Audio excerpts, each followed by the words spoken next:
Newly unsealed documents reveal the president was directly involved in a hush money scheme that sought to keep stories about his alleged affairs quiet ahead of the 2016 election. The documents were part of an investigation into campaign finance violation by President Trump's team that landed his former attorney Michael Cohen in jail. Well, a federal judge released the unredacted pages after prosecutors announced they were ending their probe. CBS News White House correspondent Paula Reed is in Washington with the details. Are you relieved the New York investigation is resolved? CBS News has learned the Justice Department is not expected to file additional charges in an investigation into hush money paid to the president's alleged mistresses during the final days of the 2016 election. But court documents unsealed today reveal how extensive the president's involvement in the payments may have been. Hey, when you're a star, they let you do it. You can do anything. Whatever you want. The day after the release of the infamous Access Hollywood tape, Mr. Trump got on a call with his personal fixer Michael Cohen and campaign spokesperson Hope Hicks.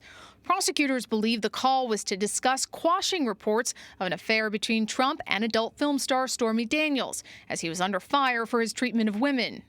On the days before and after Cohen made a payment of $130,000 to Daniels, he spoke to the president 3 times. Prosecutors say the two men usually spoke about once a month. He asked me to pay off an adult film star with whom he had an affair and to lie about it to his wife, which I did. Cohen was ultimately repaid in part by the Trump Organization. The president initially denied knowing about the money.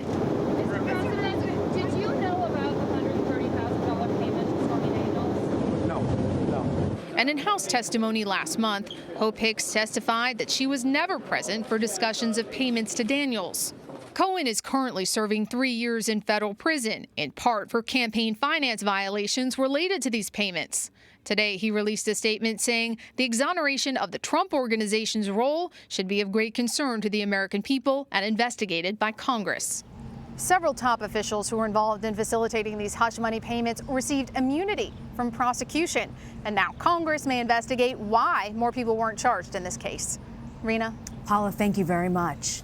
Well, convicted sex offender Jeffrey Epstein will remain behind bars as he awaits trial in a sex trafficking case.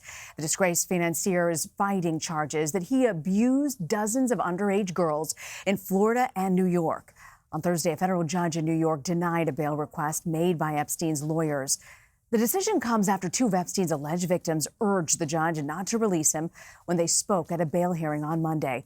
Mola Lenghi has more. Calling him a threat to the public, Judge Richard Berman ordered Jeffrey Epstein, accused of sex trafficking young girls, held in jail until trial. Berman said part of the reason he denied bail was the testimony of 2 women who said Epstein abused them and would be afraid if he were released. One is Courtney Wild, who says Epstein abused her in Florida when she was 14 years old. If you are a victim of Jeffrey Epstein, then you know what I know. He will never stop sexually abusing children until he is in jail. Prosecutors argued if granted bail, the 66-year-old was a significant flight risk, pointing to what they found in a safe in his Manhattan townhouse: $70,000 in cash, dozens of diamonds, and a fake foreign passport that had expired.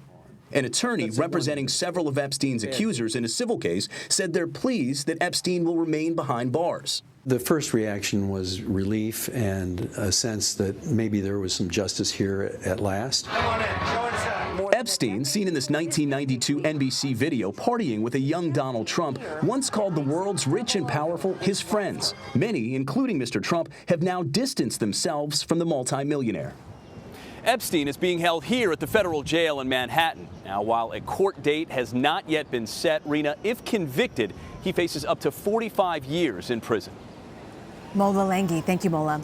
Well, Vinoo Varghese is a criminal defense attorney, and he joins me now to discuss both of these cases. So I want to talk about Epstein first. So the judge offered this really hefty bail package. I'm looking at this: house arrest, ankle monitor, grounding his private plane, and even extradition from other countries. Why do you think that wasn't enough for the judge? Because it's Jeffrey Epstein. I mean, I think this is a case that this judge did not want to be known in the press as a judge who allowed Jeffrey Epstein to remain at liberty. The defense package was intense. I mean, the amount of things they put up, and ultimately the judge decided that he was a danger to the community. But these are allegations that go back to 2005. these are allegations that between 2002 to 2005, they haven't put forth criminal activity since that point. So the question of him being a danger to community, I think, is a stretch. But again, he's Jeffrey Epstein. He wasn't going to go free, and I think he's going to let an appellate court make that call. So the denial of bail, is there anything that you can read into that based on the strength of the prosecution's case? No, I mean, look, the factors, the statute that he's charged with, under the law, as Congress has designated it, says that somebody charged with this, there's a presumption that they should probably be remanded. So the government, the defense then has to fight that presumption, even though the government still has what's called a burden of persuasion. You know, it was back and forth. I'm not saying it was an easy call either way, but there was enough there that the defense put forth that could actually, that I thought was an impressive package. But I think this judge is going to allow the Second Circuit, the appellate court overlooking New York, to make that call.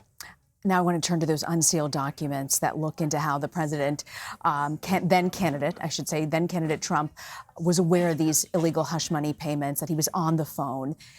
The fact that we have this evidence, if he was not president, do you think he would have been indicted? Yes. I mean, I think it's clear. I mean, in Michael Cohen's, in the information put forth, it labeled him, right, individual number one, as directing this. And now you have evidence that, you know, Donald Trump, then candidate Trump, was involved in these calls, and Hope Hicks as well. But, you know, the DOJ policy, as interpreted by both Robert Mueller and William Barr, say you can't indict a sitting president. So the issue, though, I think the more interesting thing is what influence did William Barr have on this decision, the decision to end this investigation, not go forward against other people, maybe not, and not even go forward against Hope Hicks. You mentioned Hope Hicks. Why is it that Michael Cohen is really the only person facing jail time right now? Look, he's the one who took the fall, right? He was one, obviously, coordinating this, and he was a quarterback. The individual at the National Enquirer also got a non-prosecution agreement, for cooperating. So, Cohen he's a lawyer. I mean, his actions, rise above that of a normal individual. When a lawyer's involved in criminality, that it's appropriate that he gets punished. That doesn't mean that other people shouldn't be punished. So, do you think that Hope Hicks could potentially serve jail time? Do you see that happening? Well, it's from today, it looks like the Southern District's investigation is over, but now you have her testimony before Congress, and it appears now that she may have misled Congress last month, and that now you could end up getting now the D.C. U.S. Attorney's Office investigating her, potentially lying to Congress. Do you see that happening? Possibly. I'd say it's a potential outcome. But then again, William Barr is overseeing the DOJ. So what influence did William Barr have on the decision to end the investigation and not proceed, in the Southern District against Hope Hicks? Vinoo Varghese, thank you very much for joining us, Vinoo. My pleasure.